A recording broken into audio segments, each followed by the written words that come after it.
So hello everyone, मेरा नाम है खुशी चौधरी एंड मैंने इस साल रीनीट 2026 दिया था एंड उसमें मेरी रैंक आई है 24,460।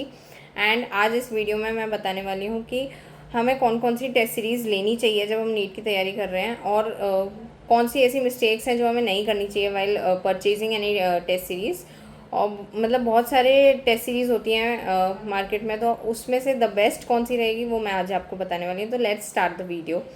तो जब मैं बात करूँ मैंने कौन सी टेस्ट सीरीज़ ली थी नीट 2026 के लिए, तो मैंने पहली बात तो मैंने शेयर किया था अपनी वीडियो में कि जो है मैं पार्शियल ड्रॉप के हिसाब से सोच रही थी। तो मैंने सबसे पहले इनिशियल स्टेप पे जब मैंने अपनी प्रिपरेशन स्टार्ट करी थी तब मैंने टेस्ट सीरीज़ जो ऑफलाइन वाली नहीं ली थी, ऑनलाइन ली थी सारी टेस्ट सीरीज़। ऑफलाइन वाली मैंने टेस्ट सीरीज़ दिसंबर में जाके ली थी, लेकिन अगर किसी को from the very start offline वाली टेस्ट सीरीज़ लेनी है तो फिर वो एल DLP की टेस्ट सीरीज़ ले सकता है अगर वो एल के अंदर एनरोल्ड नहीं है। तो अगर आप लोग किसी कोचिंग में एनरोल्ड हैं जैसे कि एल या फिर आकाश, तो फिर आपको इनिशियली एक्स्ट्रा कुछ लेने की ज़रूरत नहीं है, लेकिन फिर भी अगर आप लेना चाहें तो नीट प्रेप की टेस्ट सीरीज़ आप ले सकते हैं, क्योंकि नीट प्रेप में लेक्चर्स थ्योरी ये सब नहीं होता, वो सिर्फ एक question practicing and testing app है। तो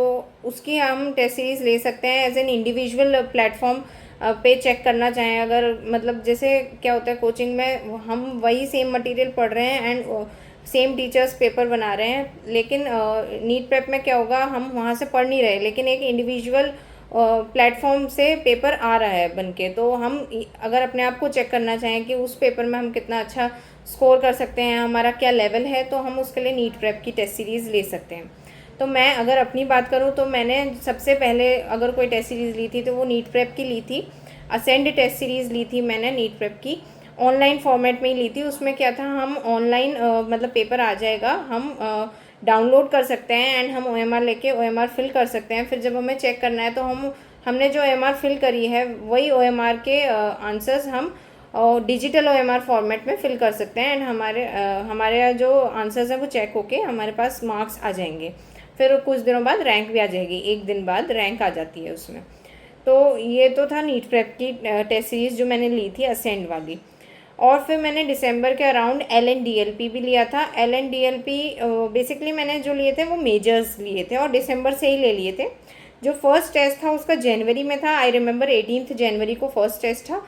और मतलब वो क्लास 11th का टेस्ट था एंड फिर एक फेब में हुआ था क्लास 12th का टेस्ट था। उसके बाद फुल सिलेबस टेस्ट थे, तो वो मैंने जो है LN DLP का लिया था। इसके अलावा मैंने किसी भी और कोचिंग इंस्टीट्यूट का ऐसे टेस्ट नहीं लिया। हाँ, ई-सरल का मैंने बैच लिया था तो उसमें मुझे टेस्ट मिले थे, तो वो मेरे को जब भी कभी फ्री टाइम मिलता था तब मैं उन टेस्ट को दे लेती थी, लेकिन हार्ड एंड फास्ट नहीं था कि मेरे को मतलब देना ही है या करना ही है। मेरे को जब भी टाइम मिलता था तो मैं उसमें से प्रैक्टिस कर लेती थी। और क्योंकि मैंने ई-सरल का बैच लिया हुआ था तो उसमें जो भी क्वेश्चन प्रैक्टिस का मटेरियल था वो भी मेरे को मिला था। तो उसमें एक क्वेश्चन प्रैक्टिस का मटेरियल था स्पेशल 26, तो वो मैंने सॉल्व किया था जहाँ तक मेरे से हो पाया था एंड वो अच्छा मटेरियल था। इनफैक्ट ई-सरल में एक वो भी आता है, एक मतलब एनालिसिस टूल आता है, AI एनालिसिस टूल। वो काफ़ी अच्छा एनालिसिस करके देता है कौन से टॉपिक में से गलतियाँ हो रही हैं, कौन सा टॉपिक आपको वापस पढ़ना चाहिए, कौन सा आपका स्ट्रेंथ वाला टॉपिक है। तो ये एनालिसिस एक बहुत ही अच्छे लेवल पे मिल जाता है हमें ई-सरल में। फिर तो मैंने अभी तक 3 टेस्ट सीरीज़ का बात करी। LN DLP की टेस्ट सीरीज़ LN DLP में एक तो होता है मेजर्स के टाइम पे, मतलब जो दिसंबर के टाइम पे मेजर्स जो आते हैं, ठीक है। एंड एक LN DLP में एक और टेस्ट सीरीज़ आती हैं जो कि आई थिंक अराउंड जून या अगस्त के हिसाब से स्टार्ट हो जाती हैं। वो लीडर टेस्ट सीरीज़ और अचीवर टेस्ट सीरीज़ ऐसे कुछ होता है। तो वो उसके बारे में मेरे को उतना आइडिया नहीं है क्योंकि मैंने परचेज़ नहीं किया था वो।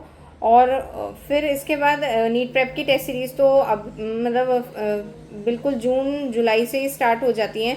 बेसिकली तो जो फर्स्ट टेस्ट होता है वो जुलाई में होता है, तो जून जुलाई से स्टार्ट हो जाती हैं एंड काफ़ी सारी टेस्ट सीरीज़ हैं।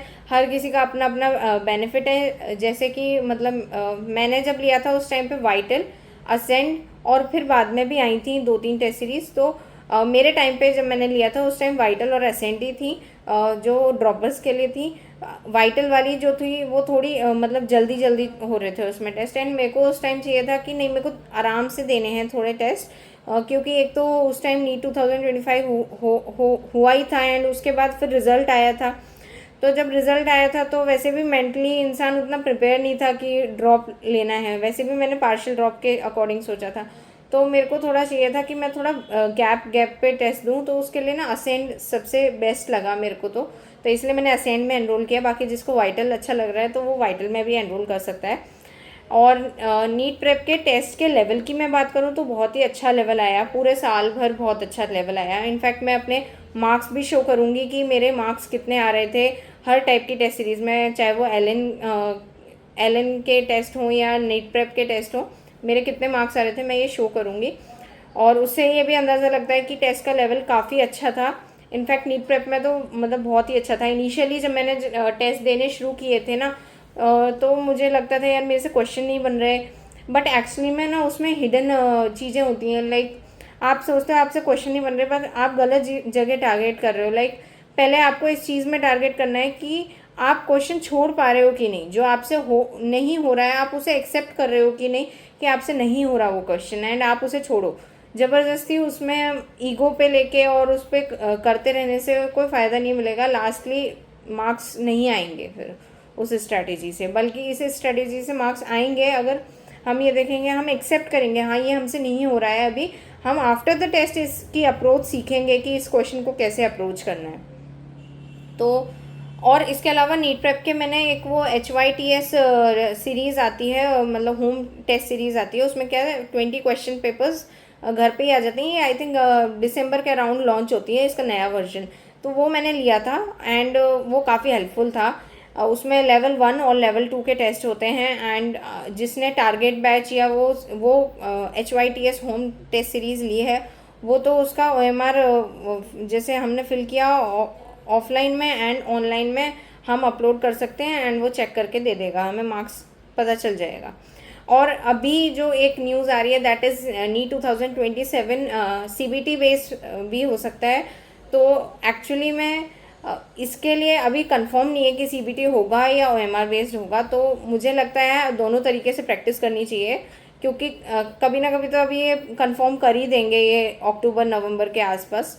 तो उस अकॉर्डिंग मुझे लगता है कि CBT भी प्रैक्टिस करना चाहिए एंड OMR बेस्ड भी प्रैक्टिस करना चाहिए। एंड नीट प्रेप में अभी ये फीचर ऐड हो गया है CBT बेस्ड। इनफैक्ट ये तो तब भी था जब OMR बेस्ड होता था पेपर, तो CBT बेस्ड पेपर आ जाता बिल्कुल। जो NTA का इंटरफेस होता है ना, जो JEE मेंस में अभी तक आ रहा था एंड अभी नीट में भी देखने को मिलेगा अगर CBT हो जाता है तो एक अच्छी बात यह है कि उसमें हर तरीके के फीचर्स अवेलेबल हैं नीट प्रेप में।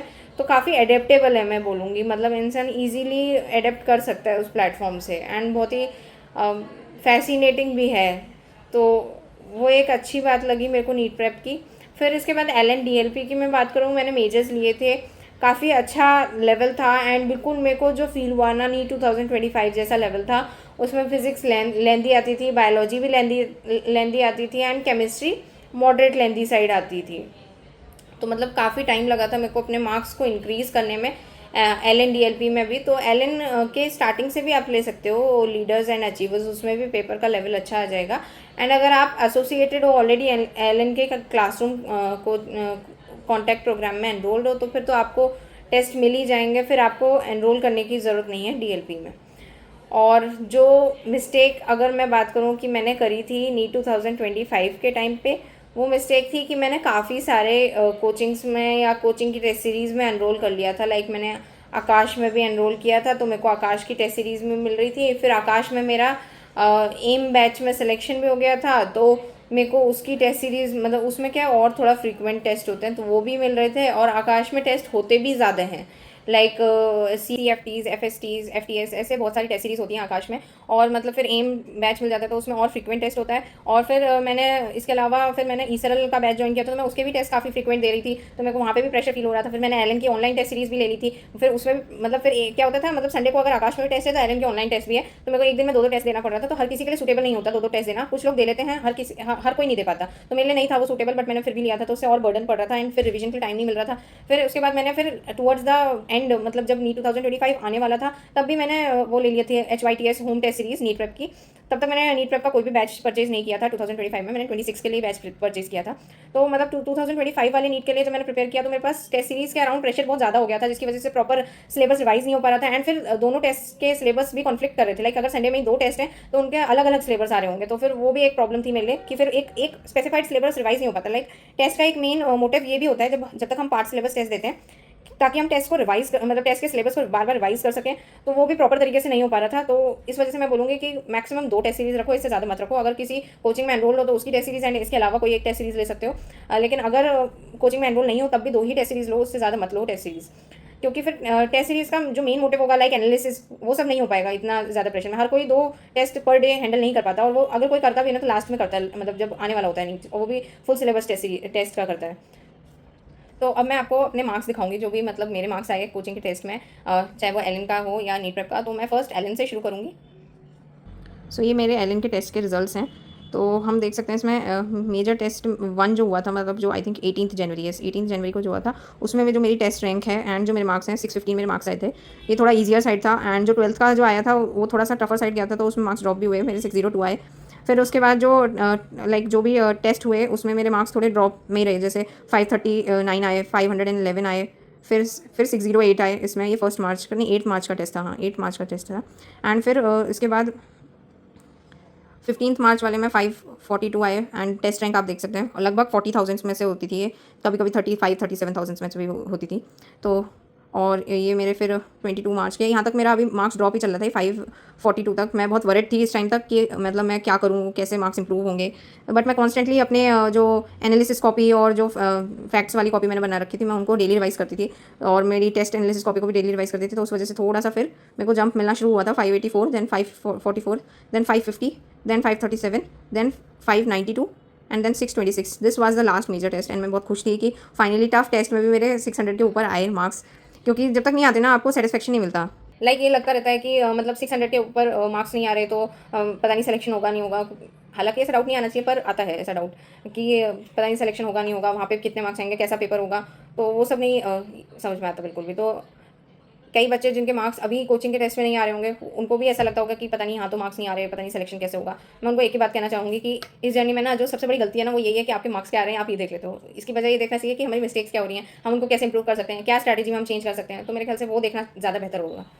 तो अब मैं आपको नीट प्रेप के मार्क्स शो करूँगी अपने, ठीक है।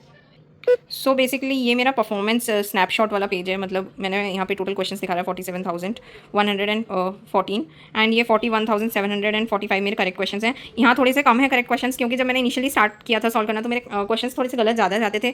लाइक उस टाइम मैं फिजिक्स के क्वेश्चन जो टफ वाला सेट सॉल्व करती थी उसमें काफ़ी सारे गलत क्वेश्चन जाते थे, इस वजह से इतना कम है। एंड इसमें प्रेडिक्टेड ऑल इंडिया रैंक वगैरह भी आती है, बट इससे बहुत मोटिवेशन आता है, और इससे भी बहुत मोटिवेशन आता है जब हम देखते हैं ना कि कम हो रहे हैं, ज़्यादा हो रहे हैं। लाइक एक बार तो ये मेरा 650 तक भी पहुंच गया था, बट फिर वहाँ से कम हो गया था। तो इससे बहुत मोटिवेशन आता है, मतलब डेली क्वेश्चन प्रैक्टिस करने का बहुत मन करता है इससे। लाइक इससे डिमोटिवेट होने वाली कोई भी बात नहीं है, अगर थोड़े कम भी हैं या कई बार ज़्यादा होकर फिर कम हो रहे हैं। मोटिवेशन लेना ज़रूरी है यहाँ से, ताकि डिसिप्लिन आए डेली क्वेश्चन प्रैक्टिस करने में। तो अगर मैं नीट प्रेप की टेस्ट सीरीज़ की बात करूँ तो जो सबसे पहला टेस्ट हुआ था आई थिंक यही वाला है, वार्म अप टेस्ट के नाम से हुआ था, 13 जुलाई को हुआ था। एंड मेरे 575 मार्क्स थे, ठीक है। And let me show the result. So अभी इसमें से रैंक वगैरह सब हट गई है, बट हाँ हम इंडिविजुअल मार्क्स देख सकते हैं फिजिक्स केमिस्ट्री बायोलॉजी के। सो ऐसे ही जो और भी टेस्ट हुए थे, फिर मैंने कुछ टेस्ट खुद से भी दिए थे, कस्टम टेस्ट 635 656 मेरे मार्क्स थे। देन जो सेकंड टेस्ट था वो 585 मार्क्स आए थे मेरे उसमें। जो थर्ड टेस्ट था उसमें मेरे 562 मार्क्स आए थे। एंड जैसा कि आप देख सकते हैं कि ग्रेजुअली ड्रॉप हो रहे हैं मार्क्स इसमें। अब तो मैं बिल्कुल 500 की बाउंड्री पे पहुंच चुकी हूँ। 508 मेरे मार्क्स आए हैं, अब 501 आए हैं मेरे मार्क्स इसमें। ये आई थिंक 4th या 5th टेस्ट है। फिर मैंने थोड़ी मेहनत करके अपने मार्क्स बढ़ाए हैं, 540 तक लेके आई हूँ। ये मैंने कुछ इनिशियल टेस्ट के अपने मार्क्स बताए हैं। अब मैं थोड़ा टुवर्ड्स द एंड लेके चलती हूँ, जब मेरे फुल सिलेबस टेस्ट हो रहे थे तो कितने आ रहे थे। सो ये फर्स्ट मेरे को मैंने टेस्ट दिया था, उसमें मेरे मार्क्स 652 हैं। ये एक बार था बस जब मेरे 600 को क्रॉस करके आए थे मेरे मार्क्स। थोड़ा पेपर थोड़ा ईजियर साइड था, एंड लगभग इतने ही मेरे जो थर्ड में का पेपर था उसमें आ रहे थे 651, तो काफ़ी नियर था। ये फुल सिलेबस टेस्ट था 29 अप्रैल का, एंड उसमें मेरे मार्क्स 547 हैं। तो इसी तरीके से मेरे जो फुल सिलेबस टेस्ट होते थे उसमें मार्क्स रहते थे नीट प्रेप के अंदर। मैंने आपको अपने नीट प्रेप के मार्क्स भी बताए, हाँ ऑल तो कम बताए क्योंकि उसमें ना काफ़ी सारे पेजेस आ रहे थे, तो इतने बताती तो बहुत लंबी वीडियो जाती। बट हाँ जो फुल सिलेबस टेस्ट थे उसमें मेरे इतने ही आते थे, 530 520 547 540 550, बस इतने ही आते थे। लास्ट के 2-3 टेस्ट में मेरे मार्क्स गए थे 566 578 एंड 580-90 तक लास्ट के कुछ टेस्ट थे उनमें गए थे। जनरली तो इतने ही आए थे मेरे टेस्ट में मार्क्स, एंड अभी रीनीट में भी मेरे 568 मार्क्स आए एंड 24,460 मेरी रैंक आई। तो बेसिकली मैं ये बताना चाहती हूँ अपने मार्क्स दिखा के कि ऐसा ज़रूरी नहीं है कि आपके जो कोचिंग में मार्क्स आ रहे हैं उतने ही मार्क्स आपके नीट में आएंगे। आप बस टेस्ट देते रहो, टेस्ट से मत भागो, टेस्ट देना बहुत ज़रूरी है एंड उसका एनालिसिस करना तो उससे भी ज़्यादा ज़रूरी है। तो टेस्ट देते रहो, उसका एनालिसिस करते रहो, मिस्टेक को भी रोज़ रोज़ रिवाइज करते रहो, और जो भी फैक्चुअल चीज़ें गलत हो रही हैं उनको लिख के याद करते रहो ताकि रिस्पॉन्सेज क्विक हो जाएँ, तो उससे इम्पैक्ट पड़ता है एंड फाइनल डे जो डी होता है वो अच्छा ही जाता है। बल्कि ये तो रीनीट हो गया, इस वजह से मेरे मार्क्स 568 है, बट अगर यही सेम पेपर 3 मई को आया होता ना तो मार्क्स ज़्यादा होता है इससे। बट मैं सेटिस्फाइड हूँ क्योंकि मैंने अपनी तरफ से 100% दिया था, नीट के टाइम पे भी, रीनीट के टाइम पे भी, एंड मेरे ख्याल से मैटर सबसे ज़्यादा यही करता है कि आप अपना 100% दो। तो इसी के साथ मैं वीडियो को एंड करती हूँ। Thank you so much for watching. Please like, share and subscribe my channel, and support की बहुत नीड है। आप सपोर्ट करोगे तो मैं मोटिवेट होंगी वीडियो बनाने के लिए। Thank you so much. Bye bye.